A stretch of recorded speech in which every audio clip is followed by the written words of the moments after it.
are abetting in this majoritarianism. Now listen to this view, Dr. Ranganathan. How do you respond to this view that there is a whole ecosystem that is pushing majoritarianism in this country? Yes, good evening, Rahul, and good evening to all my panelists. But Rahul, I have first of all a grouse with you. Why do you hate me so much?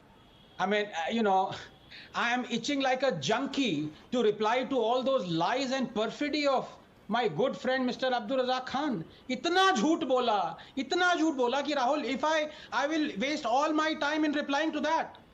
Please bring panelists who come prepared for the debate. Okay, but otherwise they eat into my time. The best thing is a point-by-point rebuttal. If there was only one lie, you would only make one rebuttal. Now you have 7 or 8 rebuttals to make. Therefore, I have actually done you a favor, and the viewer, through you, a favor. Yes, go ahead. Okay, so left to him when he says we feel cheated, victim card bahar aa gaya. Mr. Khan feels cheated if somebody is not beheaded on account of quote unquote blasphemy. So let me ignore that, but I will address his rebuttal factually. As long as my good friend Mr. Razak Khan, please don't disturb me because I did not interrupt you. So yes, so Rahul, there are 3 issues here, and let me delve briefly into them. Number 1. I congratulate the Honorable Court for this verdict. The earlier refusal by the Gyanvapi Mosque management to allow court-sanctioned videography was an open mockery of our courts and a reaffirmation of sorts that for them Sharia is above all laws, something that incidentally Darul Uloom Deoband has stated publicly. My only grouse is that the Honorable Court should have asked for the videography to be beamed live so that the whole nation can see that vandalism and destruction of the grand Kashi Vishwanath temple carried out by that monster Aurangzeb. Beyond any doubt that Aurangzeb ordered the demolition of Kashi Vishwanath temple and ordered that the Gyanvapi Mosque be built over it. Only those who have read their history from the Romila Thapar WhatsApp University School believe otherwise. It is written in the most authentic biography of Aurangzeb. Thoda history to padh lo. It is embarrassing for a scientist to teach history. Masir Alamgiri. That I quote, in 1669 on orders of Aurangzeb, the Kashi Vishwanath temple was demolished. And then 1 year later, Aurangzeb ordered the demolition of the temple at Mathura, the birthplace of Lord Krishna, as Dr. Swami was saying, and had the idol brought to Agra to be scattered under the steps of the Begum Sahab Mosque so that they would be trodden on. Indians ka khoon kyun nahi kholta, Mr. Khan? Ye aapke ancestors the. The Farman is also archived in Bikaner archives. And here is Sir Jadunath Sarkar's translation of Masir Alamgiri, page 52. Rahul, now did I not say, one second. Allow him to finish. You can respond. Yes. Please allow him to finish. Mr. Razak, I'll lower your fader. Please don't do this. Let's have a... No one interrupted you. Please. Yes. Thank you. And let me now rebut directly the banal arguments of Mr. Khan. Here is Sir Jadunath Sarkar's translation of Masir Alamgiri, page 52, quote. Aurangzeb, eager to establish Islam, issued orders to the governors of all provinces to demolish the schools and temples of the infidels and with the utmost urgency put down the teachings and the public practice of the religion of these misbelievers, unquote. Ye hai primary source. Finally, Rahul, 3. Rahul, history written by the victors is peddled by the vanquished, and we remain vanquished. In 2019, the virtue signaling Supreme Court, in its Ayodhya judgment, willfully ratified the Place of Worship Act 1991 that obligates maintaining all religious places as they were on August 15, 1947. Historical injustice of Kashi can now never be addressed unless Parliament overrides both the 1991 Act and the SC judgment. In a just world, Rahul, this would not have happened.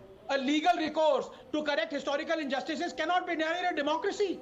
And this is not a Hindu issue, please. I, as a Darwinian atheist, demand the abrogation of the Place of Worship Act. Rahul, if a mosque had been demolished by a Hindu king and a temple built on it, I, a kafir and an atheist for whom Islam sanctions death penalty, would have fought for the rights of my Muslim brothers to legally get back their mosque.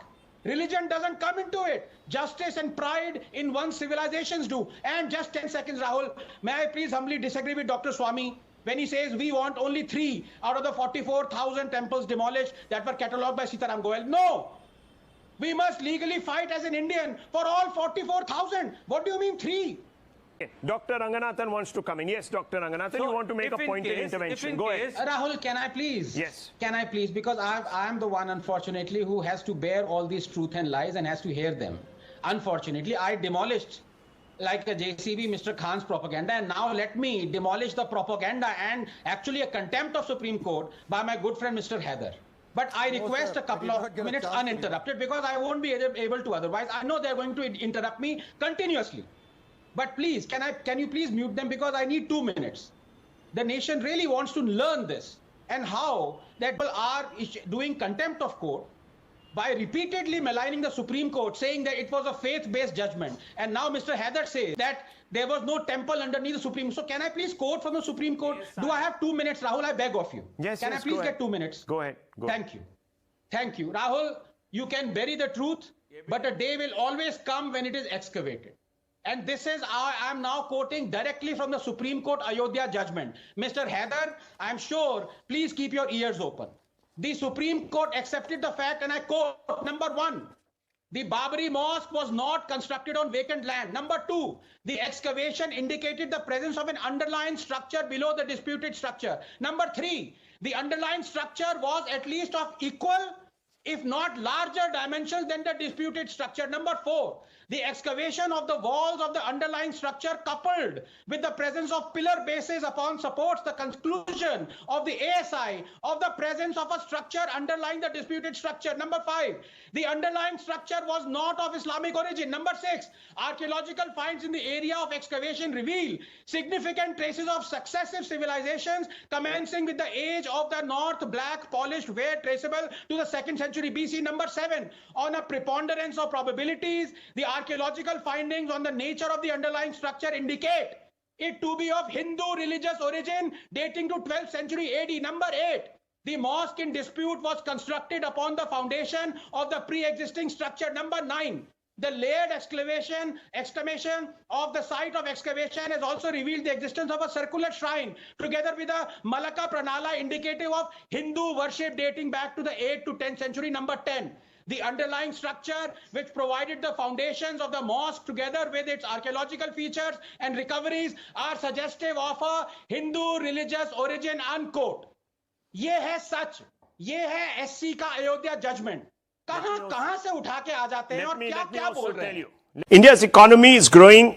Our foreign exchange reserves tune of $600 billion, if I'm not mistaken. We have a robust social welfare program. We're not in a debt trap. The Sri Lankan constitution gives Buddhism preferential treatment. Ours identifies with secularism. Lanka's assets are hypothecated to foreign countries. India's aren't. Sri Lanka was witness to a brutal civil war. India had won in partition and nothing after. How is this comparison then being made? Is there a basis for it? Of course. Let me add to it if I may. Clearly, Rahul, this extrapolation, asinine, banal, wrong on so many counts, this extrapolation of Sri Lanka's problems to India is the working of a toolkit. There is no other explanation for it. And I applaud Mr. Pawan Verma. I really do. I wish I could stand up and applaud, but my wires would go here and there. That he has put it pat on. That he disagrees even though he's in the opposition. He disagrees and he says that this extrapolation as far as the economic reasons that are being given are concerned is wholly unacceptable, and he's absolutely right. There are two issues here, and let me delve into them briefly. First of all, I have to say this, that all those guys who are extrapolating Sri Lanka, cat gets their tongue when they see the situation of Venezuela. I wonder why the leftists never say that what is happening in Venezuela might happen in India. India should heed the warning of Venezuela. But that's another matter. Two things have destroyed, in my opinion, Sri Lanka, if at all. One is hyperinflation, and the other is hyper-nationalism. Let me delve into them one by one. As far as hyperinflation is concerned, and I want to say this, that both currently do not fit into the India narrative. So this is a completely mistaken belief, and obviously this has the working of a toolkit, as I said. Now, may I also disagree a little with my good friend Amit Malviya when he says that if you have a debt to GDP ratio of 110% that Sri Lanka has, of course you'll be in trouble. Well, it depends. This is not cut and dry. India's is 58% right now. America's is 130%. Japan is 270% debt to GDP ratio. So are you saying that Japan is the next Sri Lanka? No, because the world has confidence in some nations that they would recover, and the world does not have confidence in us. The classic case being Greece. Did not believe Greece, so that is why Greece went the Sri Lanka way 10 years ago. So it's not just 3 or 4 things, it is many things. And if we look at the fundamentals of India, they are quite strong. You talked about the foreign reserves, you talked about the inflation is worrying, but we have just come out of a massive COVID pandemic situation, and we've entered a war which has a direct bearing on the commodities, on so many other things. And especially as we approach middle income economies, we also tend to import a lot of inflationary problems. For example, a lot of issues of America, as far as inflation is concerned, we are actually directly importing. So, you can be hyper about it, you can do scaremongering, but my advice is to look at our fundamentals and also look at what is happening in other countries. And then you compare. That is how rational and logical comparisons are to be made. Now, let me come to the other issue, where, if I may, Mr. Pawarma went completely wrong, but because he belongs to a political party, I suppose that is also understandable. The fact of hyper-nationalism. Rahul, I put to you that forget about hyper-nationalism. Indians are patriots, not nationalists. And that's a wonderful thing. When Modi talks of India as a Jagat Guru, what does he mean? To me, it means imbibing the phrase he likes to use, Vasudhaiva Kutumbakam. The world is my family. Modern genetics has shown how exceptionally liberal, progressive, and scientific it is. Nationalism, on the other hand, is anti-science, for at the heart of evolution lies the axiom that survival of any species or fittest is dependent on enabling genetic diversity within it. The more mutations our genes accumulate during the passage of evolutionary time, the more chance we have of combating a stress. Survival of the fittest is impossible without survival of the fraternity. Mix, mate, make the cut. There is nothing constructive that nationalism can achieve in peacetime that patriotism can't. Nationalism is ideology agnostic. And if there is one thing we do know about ideologies, it is that they might survive because ideas, good or bad, do, but not before they end up destroying those that follow them. Fascism, communism, casteism, Islamic fundamentalism. Nationalism in a globalized world represents a dangerous anachronism, Rahul. Look at us, for instance. We do not believe in nationalism. Forget hyper-nationalism. We are a vibrant democracy and have friendly relations with most countries. We trade goods worth $620 billion with 194 nations and rank impressively on the overall trade index. We welcome all with open arms. Our rank 34 most friendly country. Our refugee policy says the UNHCR is an example code for the world to follow, unquote. We have committed ourselves to the Paris climate deal. These are hardly the telltale qualities of a supremacist or an exclusivist. I contend, therefore, that we as a nation are patriots, not nationalists. Finally, just 20 seconds.